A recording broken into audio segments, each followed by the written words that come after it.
ازي حضراتكم عاملين ايه؟ فيديو جديد مع بعض من فيديوهات السلسله بتاعتنا ازاي تشطب شقتك. هنتكلم النهارده على نقطه سريعه كده، المحابس بتاعت التغذيه بتاعت التواليت، سواء عندي التواليت معلق او تواليت عادي. التغذيه للكومبينيشن بتاع التواليت المعلق بيكون داخلي من جوه وبيكون مدفون.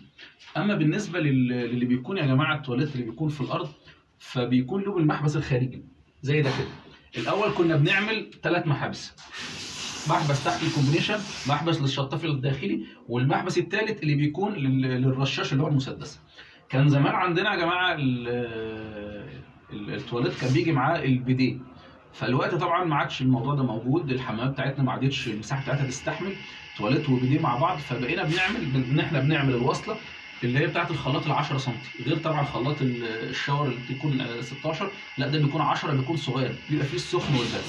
وكنا بنعمل هنا 3 محابس. دلوقتي برضو الشركات بقت بتعمل التواليت من جوه في مشترك يودي على الشطاف الداخلي، وفي نفس الوقت الكومبينيشن ده بالنسبه للتواليت اللي بيكون على الارض.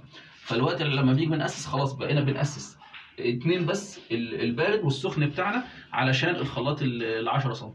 يا رب المعلومات السريعه تكون فادت حضراتكم، وان شاء الله ميعادنا مع فيديو جديد.